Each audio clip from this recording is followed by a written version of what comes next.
अमावस्या के दिन प्रदोष काल में, प्रदोष के समय पर, प्रदोष काल में शाम के समय पर जाकर किसी भी नदी, तालाब, बावड़ी, कुआं, कहीं ना कहीं जो आपके पास में हो, वहां पर एक घी का दिया, बत्ती का मुंह दक्षिण की ओर कर कर अवश्य जला कर जाना। सारे पितृदोष समाप्त हो जाएगा, सारा पितृदोष समाप्त। अमावस्या के दिन किसी भी जलाशय के पास में, नदी, तालाब, बावड़ी, कुआं, जो आपके शहर में, आपके गांव में, आपके नगर में हो, वहां जाकर लगा दे। अगर नदी, तालाब, बावड़ी, कुआं नहीं है तो पीपल का वृक्ष हो या बेलपत्री का वृक्ष हो या बट का वृक्ष हो, उसके नीचे लगा दो प्रदोष काल में। पर अमावस्या के दिन लगाएं जरूर। क्यों?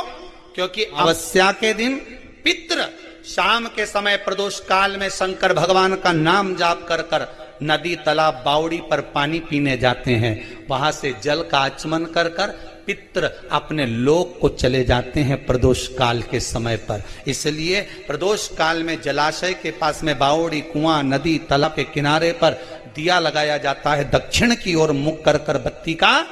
तो पितृ आशीर्वाद देते हुए जाते हैं कि फलो फूलो, आगे बढ़ो, उन्नति करो, तरक्की करो। ये पितरों का आशीर्वाद रहता है, पितरों का वर रहता है। आप देंगे उसको मिलेगा। पितृदोष है, ये आपको कैसे मालूम पड़ेगा?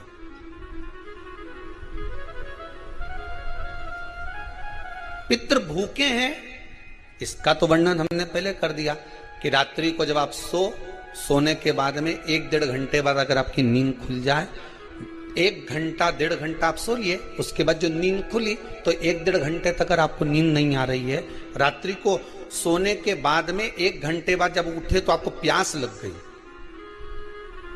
भूख लगने लगी, प्यास लगने लगी कि मेरे को पानी पीना पड़ेगा, घबराहट हो रही, पानी पीना पड़ेगा।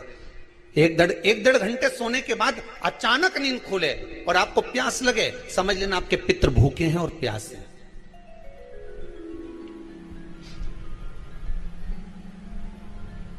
वो भूखे और प्यासे हैं, उनको जल की जरूरत है।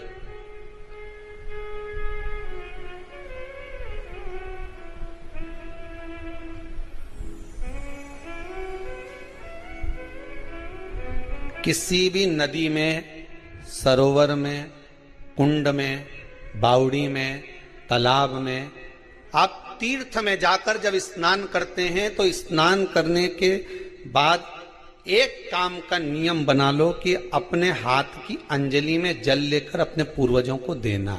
प्यासे रहते हैं, भाग मांगते हैं।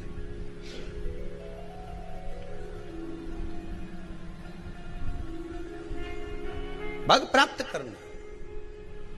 3 वृक्ष पितरों के तुल्य हैं। पहला पीपल, दूसरा बट वृक्ष, तीसरा बेलपत्र का वृक्ष। ये पितरों के तुल्य हैं। अगर आपको रात्रि में नींद नहीं आ रही है, ऐसा लगता है कि रात्रि को 1 घंटा 1.5 घंटा सोने के बाद कुछ गलत गलत विचार आने लगते हैं, नींद सुबह 3 बजे तक, 4 बजे तक नहीं आती, 4 बजे के बाद फिर नींद आती है, तो एक प्रैक्टिकल जरूर कर कर देखना। एक प्रैक्टिकल करने में क्या जाता है? प्रयास करने में क्या कुछ जाता है क्या? प्रैक्टिकल कर कर देखना कि कहीं सीवर वाला महाराज झूठ तो नहीं बोल रहा, तो प्रैक्टिकल करने में कुछ नहीं जाए। 1 लोटा पानी लो, उसमें थोड़ा सा कच्चा दूध डाल लीजिए, बेलपत्री का पेड़ या पीपल का पेड़ या बट का पेड़, इन पेड़ के नीचे ले जाकर उस दूध को दोपहर में सुबह 10 बजे से लेकर 12 बजे के बीच में ले जाकर चढ़ा दीजिए। रात्रि को फिर ना आपको प्यास लगेगी, ना भूख लगेगी, नींद एक बार लगी तो सुबह ही खुलेगी। प्रैक्टिकल करने में क्या जाता है? पानी डालने में तुम्हारा कुछ जाएगा? अरे बोलो तो सरी, हमें 10 रुपया का दूध जरूर उसमें, और तुम इतनी चतुर हो, इतना सारा दूध थोड़ी डालोगी, तो 2 गड्ढा लगेगा। कहाँ तुम इतना डालने वाली हो है?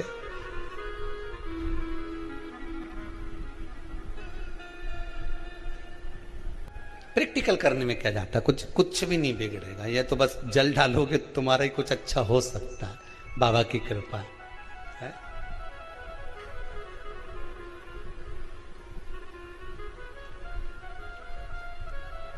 तीन वृक्ष पितरों के तुल्य हैं।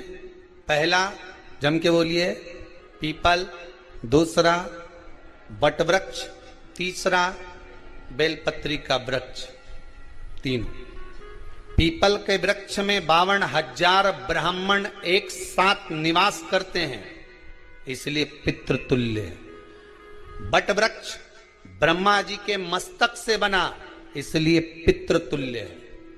और बेलपत्री का वृक्ष माता पार्वती जी के अश्रु से बना। जब आंसू गिरे थे माता जगत जननी जगदम्बा पार्वती के, उस समय पर पितृलोक में हलचल उत्पन्न हो गई थी। हमारी नातिन की आंख में आंसू कैसे आ गए? मैनावती की पुत्री है।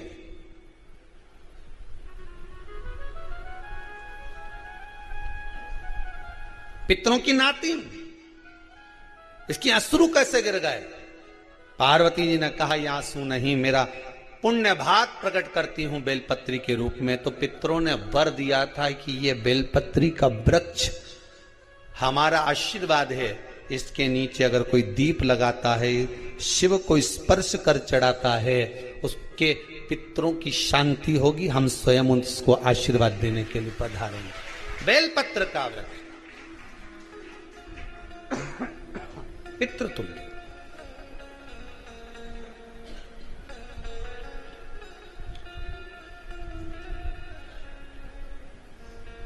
तो रात्रि को अगर भूख लग रही है, प्यास लग रही है, तो पितृदोष।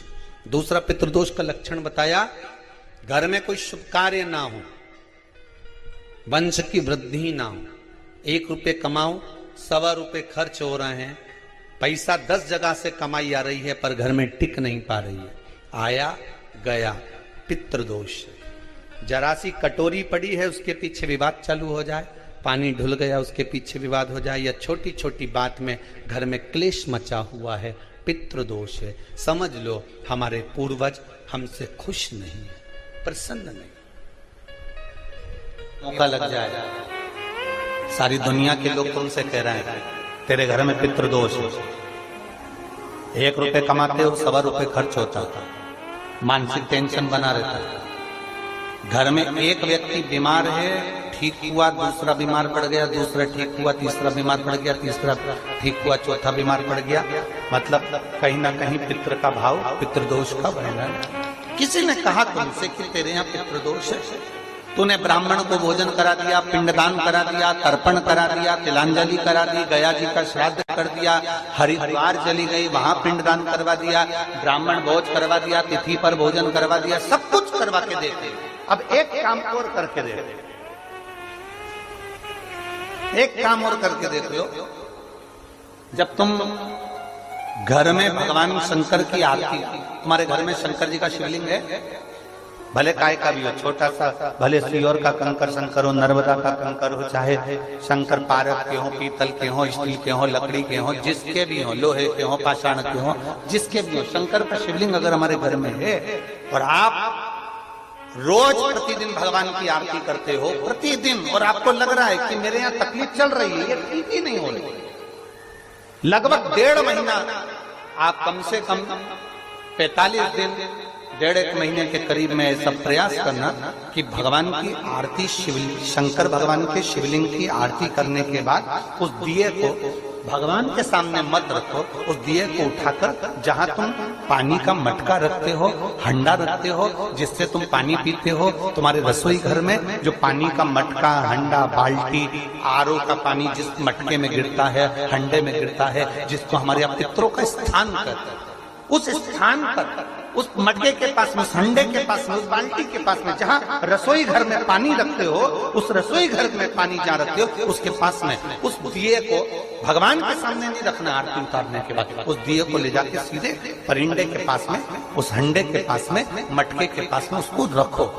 केवल 1.5 महीना कर देखना। 1.5 महीने के बाद तुम्हें मालूम पड़ेगा कि हम वापिस उन्नति की सीढ़ी पर चढ़ना प्रारंभ करती हैं, हमें फल मिलना चाहिए। अब तुम्हें ना कहीं जाना है, ना कहीं आना है, ना कोई खर्चा है। खर्चा है क्या? ईमानदारी से बोलो, कोई तुम्हारा लाखों का रुपया लग गया क्या? रोज आरती करते हो रोज आरती। बस आरती का नियम बना लो कि हमको पितृदोष किसी ने बोला है, हमारे घर में अशांति है, पितृदोष है, कोई कह रहा है कि तुम्हारे घर में पितृदोष है। हमने सब कुछ करके देख लिया, अब हमें यह करना है कि महादेव की आरती जब होती है तो उसकी ज्योत का दर्शन करने पर 1000 कपिला गाय के दान का पुण्य मिलता है। तो ये पुण्य हम हमारे पितरों को देते हैं, जिससे उनकी मुक्ति हो जाए और हमें आशीर्वाद प्राप्त। उस दिए को नीचे नहीं रखना है, आरती उतारने के बाद आरती पूरी हो जाए तब उस दिए को ले जाकर, जब आप ले जाकर उसको रखें तब उस स्थान पर रखें जहां पितरों का स्थान, जहां पितरों का स्थान।